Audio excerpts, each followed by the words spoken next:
Ainama takunu, dimanapun kamu berada, yudrikumul maut, kematian akan mendatangi kamu. Walau kuntum fi burujim musayyadah, walaupun kalian berada di dalam kotak yang dipaku. Begitulah perbuatan orang musyrik jahiliyah dulu. Dia buat kotak, kemudian dia paku, dia masuk ke dalam. Ditanya sama temannya, kenapa kau bersembunyi dalam kotak yang dipaku? Mudah-mudahan aja malaikat maut nggak bisa masuk. Siapapun akan mati menghadap Allah. Michael Jackson masuk ke dalam kotak hampa udara, berharap tidak mati, mati juga. Semuanya akan menghadap Allah. Tinggal lagi apa yang akan kita bawa menghadap Allah. Ini pelajaran yang kedua dari buku belah buku kisah saat maut akan menjemput. Wa kafa bil mauti wa'izah. Ada nasihat yang tidak bersuara, ada nasihat yang bukan khutbah, bukan ceramah, bukan tausiah, bukan tazkirah. Dia diam 1000 bahasa. Nasihat itu bernama mati. Siapa yang menasihati Ustadz Abdul Somad? Nggak ada. Nggak ada orang menasihati saya sampai sekarang. Saya datang ke Kiai, Kiai tolong nasihati saya. Saya kalau tausiah, saya cari para alim ulama yang tua-tua, yang sepuh-sepuh, minta nasihat, minta doa. Mereka nggak kasih nasihat. Mereka katakan, ya Ustaz sudah tahulah, sama-sama saja kita berdoa kepada Allah. Nasihat yang paling dalam yang masuk ke dalam otak dan hati saya adalah ketika melihat orang mati terbujur kaku, yang selama ini dihormati, dibanggakan, dimuliakan, disanjung tinggi. Kalau datang disambut dengan baleho dan karpet warna merah, tapi lalu kemudian ketika mati menghadap Allah terbujur di ruang tamu dan tidak sampai 24 jam dibawa keluar. Rumahnya rumah dia, yang membangunnya dia, yang beli tanahnya dia, yang cari arsiteknya dia, yang mengumpulkan uangnya dia. Tapi kalau sudah meninggal dunia, sejengkal pun di rumah itu tidak ada yang bersedia menampung dia. Tempatnya tetap di TPU, tempat taman pemakaman umum. Ada rumah yang dibangun, ada rumah yang dikendalikan, ada rumah yang diatur. Sekian tahun nabung untuk buat rumah. Rumahmu berapa harganya? 3M. Wow, hebat sekali 3M. 3 kali minjam.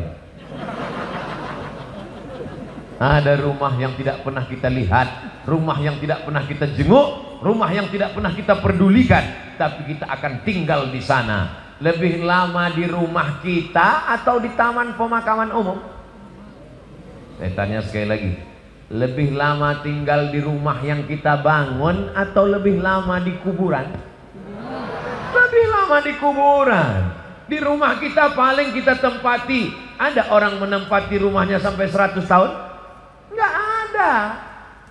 Paling kita tempati rumah kita itu paling lama 50 tahun. Itu pun kalau umur kita 75 tahun. Umur 25 bangun rumah atau mewarisi rumah bapaknya. Kita cerita bukan rumah bapak kita, bukan rumah kakek kita, rumah kita tempati cuma 50 tahun. Setelah itu kita masuk liang lahat. Yang meninggal tahun 1945 saat ditembak oleh Belanda, sampai sekarang berarti dia sudah dikubur berapa tahun? Maka sampai masanya nanti hari kiamat, ada yang di liang lahat sampai 100 tahun, ada yang sampai 1000 tahun lamanya. Apa yang sudah kau persiapkan? Amal jariyah. Yatsba'ul mayyita salatun, yang mengiringi mayat sampai ke liang lahat ada 3. Ahluhu, istrinya ikut mengiring, anaknya datang, jamaah semua datang, tapi cuman sampai ke pintu liang lahat. Setelah itu mereka masukkan ke dalam. Setelah itu mereka kemudian naik ke atas. Mereka ambil pacul, cangkol dan skop. Mereka katakan mari kita timbun, kita injak biar padat.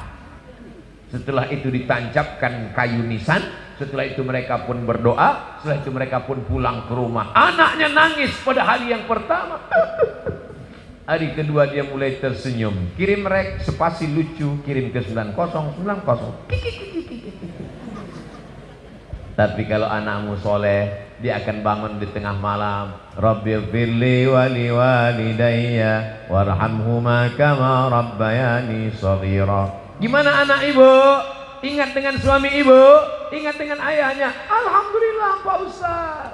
Malam-malam saya bangun jam 2. saya dengar di samping kamar ada baca Yasin. Yasin wal Qur'anil Hakim innaka laminal mursalin ala siratim mustaqim tanzilal azizir rahim. Lalu saya pun bangun, Pak Ustadz, senangnya hati saya anak saya baca Quran untuk ayahnya. Begitu saya buka pintu kamar, ternyata TV belum mati, Pak Ustadz.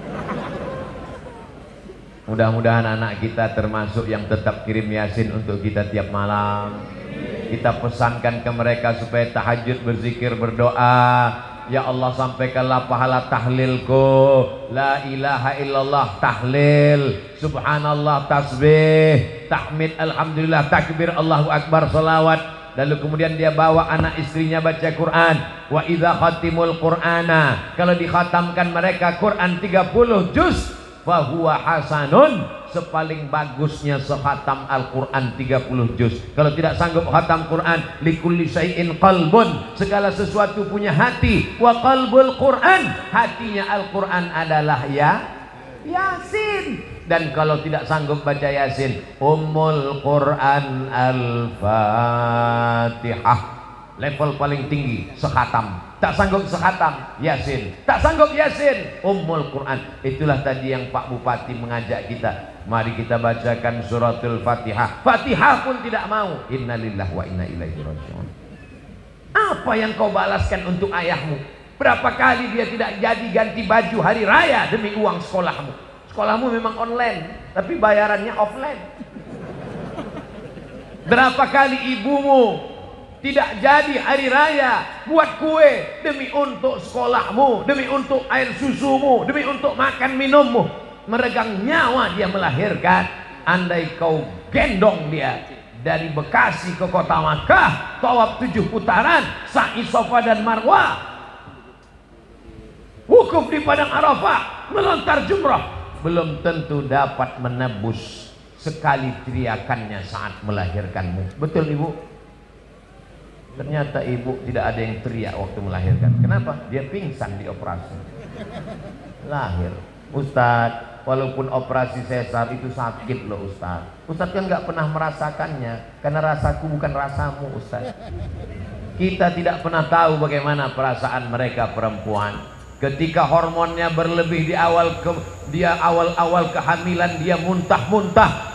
Respon hidungnya sangat tajam. Suami yang dulu kata dia buah hati belayan jiwa, cintaku setengah napasku pergi, baunya minta ampun.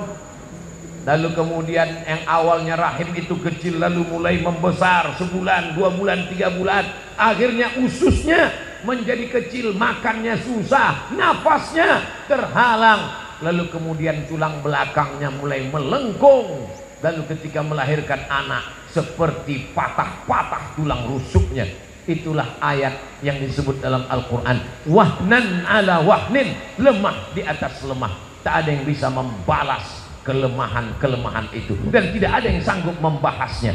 Kalau saya bahas bagaimana lemahnya perempuan saat mengandung, perempuan itu mengandung lemah di atas lemah. Kata ibu-ibu, alah Ustaz kayak pernah aja. Maka kita balaskan. Yang ibunya masih hidup, mudah-mudahan masih sempat berbakti kepada orang tua.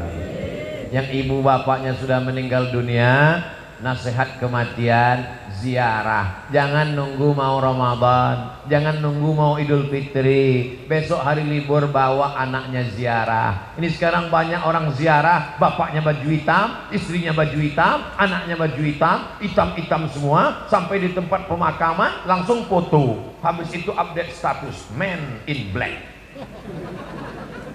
Apa ini? Ini bukan ajaran Islam. Ajaran Islam adalah saat di tempat pemakaman baca doa, assalamualaikum ya alad diyar minal mu'minin wa inna insyaallahu bikum lahiqun yarhamullahul mustaqdimina wal mustakhirin nas'alullaha lana wa lakumul afiyah. Oh, bacaannya panjang Pak Ustaz. Ya, tapi kami bacaannya pendek. Apa bacaannya? Assalamualaikum ya ahlal kubur. Itu namanya doa minimalis. Apalah salahnya cetakkan doa ziarah kubur? Tanya nanti panitia berapa ongkosnya buat baliho besar seperti ini, buat doa ziarah kubur, tempel besar-besar di dekat pemakaman TPU. Assalamualaikum ya ala diyar minal mu'minin wa inna insyaallah bikum lahiqun yarhamullahul mustaqdimin wal mustakhirin nas'alullah lana wa lakumul afiyah. Coblos nomor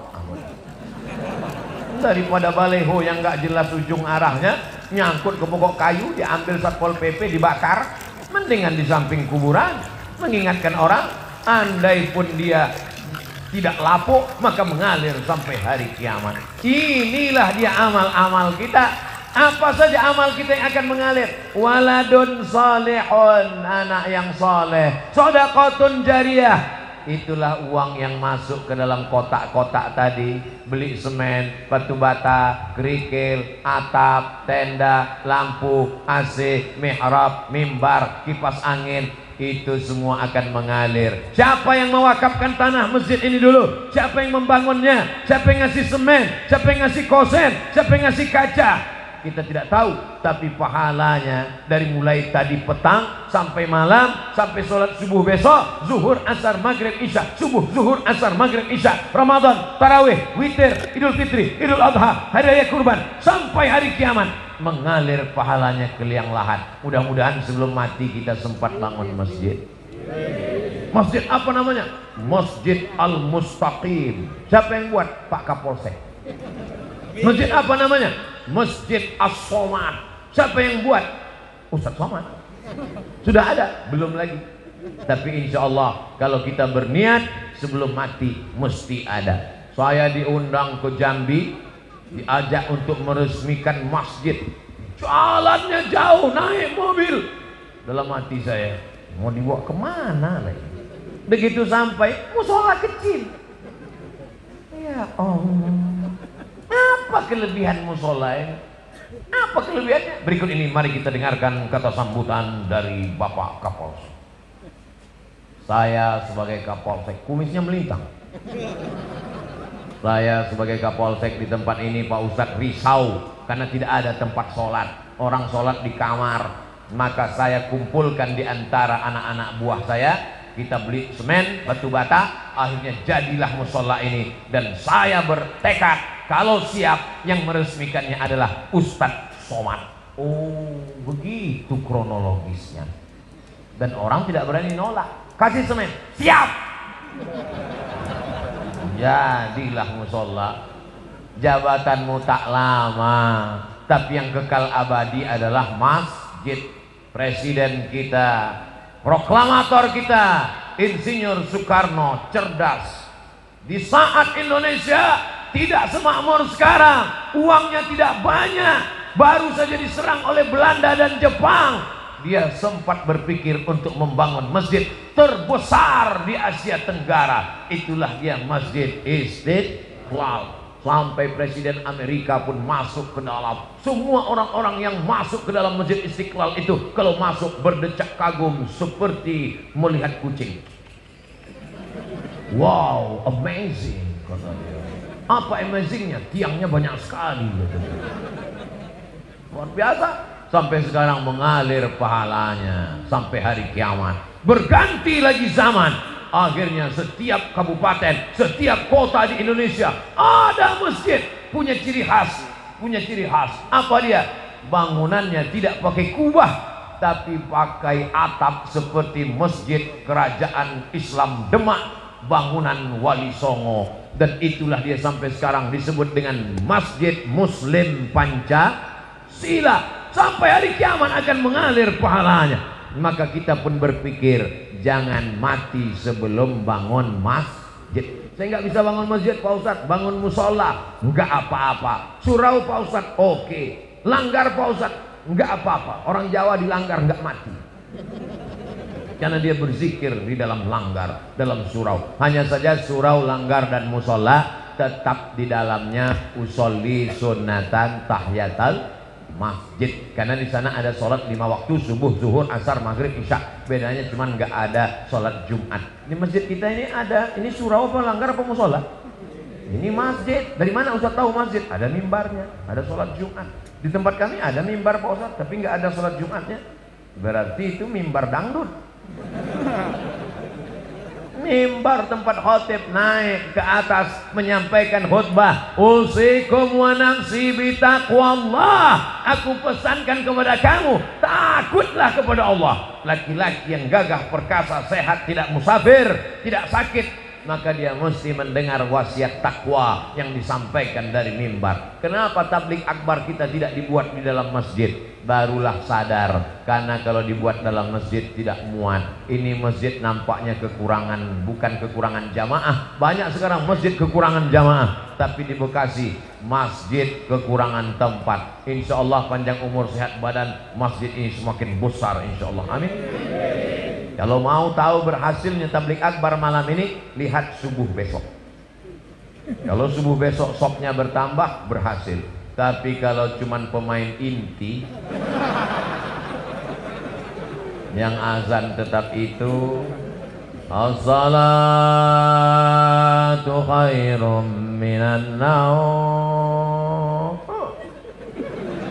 hancurlah kita. Tapi begitu besok as-salatu khairum minan naumnya luar biasa. As-salatu khairum minan naum. Semua anak-anak bang, datang dia ke masjid semua. Alhamdulillah Pak Ustadz, sejak Ustadz Somad tausiah kemarin, anak saya rajin sholat duha Pak Ustadz. Cuman ada yang mengganggu pikiran saya. Kenapa Bu? Doanya pakai kunut. Itu namanya subuh kesiangan Bu. Pas ditanya sama ibunya, kenapa kamu sholat subuhnya jam 8? Masih syukur aku sholat subuh, kawanku gak sholat sama sekali. Ini logika terbalik, otaknya sungsang. Kalau mau lihat dunia boleh lihat ke bawah, tapi kalau untuk akhirat, lihatlah orang yang istiqomah ke masjid subuh, zuhur, asar, maghrib, isya, masjid ke masjid. Lihat tuh anak muda ke masjid terus, tertulis di bajunya biker subuhan. Zuhur hilang, sedangkan subuh yang berat lawan ngantuk aja dia datang. Sedangkan subuh yang matanya lelap tidur pulas mengigau tetap dia lawan datang ke masjid. Apalagi zuhur asar yang melek. Sedangkan zuhur subuh saja siap dia jadi imam, padahal suaranya jelas. Bismillahirrahmanirrahim, alhamdulillahi rabbil alamin. Apalagi kalau cuman nggak bersuara, Allahu Akbar. Memang berawal kalau mau jadi imam, imam zuhur dan imam asar. Anak-anak muda, nanti kalau ditanya, datang anak gadis, anak-anak cewek bilang, bang, aku siap jadi, aku ingin mencari imam, aku siap, tapi zuhur dan asar ya. Maka kalian pun mesti pintar-pintar. Kalau mau tulis update status besok, aku mau cari imam maghrib, subuh dan isya. Yang zuhur ngantri dulu. Berawal dari keterpaksaan, berubah menjadi kebutuhan, akhirnya kebiasaan. Allah bisa karena biasa. Tadi tausiah saya mulai jam 9 kurang 10, sekarang jam 10 kurang 10. 60 menit kita bersama, sesuai tertulis di botol minuman santri. Oh, botolnya kecil, 330, berarti udah lewat, mestinya setengah jam tadi. Tapi orang Bekasi ini cerdas, dia buat sesuatu yang berkesan, dia kasih susu. Masya Allah, tabarakallah. Ustadz nggak boleh minum air manis karena suaranya menggelegar, tenggorokannya panas. Dikasih air manis yang panas, suaranya hilang, pita lehernya rusak. Nanti umurnya sekian ceramahnya, apa kabar? Serba salah. Nanti dikasih air putih, katanya panitianya nggak respon. Dikasih air susu, air teh, katanya wah susah sekali Ustaz Abdul Somad ini. Enggak, Ustaz Somad tidak pernah mempersulit, mempersusah orang. Kalau bisa dipermudah, kenapa dipersulit? Yassiru, mudahkan urusan orang. Ngundang Ustaz Abdul Somad nggak perlu pakai proposal. Ngundang Ustaz Abdul Somad katanya sulit, mesti kirim DP, mesti pakai pesawat kelas eksekutif, mesti dijemput dengan private jet, mesti dijemput. Hoax, bohong, penipu. Ustaz berapa kali datang ke Jakarta dalam setahun? Jabodetabek, Jakarta, Depok, Bogor, Bekasi. Setahun datang 3 kali. Berarti 4 bulan sekali. Selama 4 bulan datang 3 hari. Tausiahnya 1 hari 3 kali. Jumat, Sabtu, Ahad. Jumat 3 kali. Pagi, siang, malam. Sabtu 3 kali. Pagi, siang, malam. Ahad 2 kali. Pagi, siang, besok pulang. 3 kali, seperti makan obat. Bapak Ibu yang dimuliakan Allah Subhanahu wa taala, kebersamaan kita malam ini di halaman masjid mudah-mudahan membawa kita istiqomah, anak-anak kita menjadi anak para penghafal Quran. Apa yang disampaikan Ustaz Abdul Somad waktu di Bekasi, silaturahim. Yang kedua, ingat mati. Yang ketiga, bagaimana menyelesaikan masalah di negeri kita ini. Ingat ketika negara Palestina dijajah, ketika itu seorang ulama besar bernama Imam Abu Hamid Al-Ghazali meninggal tahun 1111. Mudah ingatnya, 1111. Banyak orang mengkritik Imam Ghazali. Kenapa dia tidak ikut berperang melawan tentara yang menjajah Palestina? Imam Al-Ghazali menulis kitab Ihya Ulumuddin. Palestina dibebaskan oleh Salahuddin Al-Ayyubi. Salahuddin, orang barat susah menyebut Salahuddin, menyebutnya Sultan Saladin.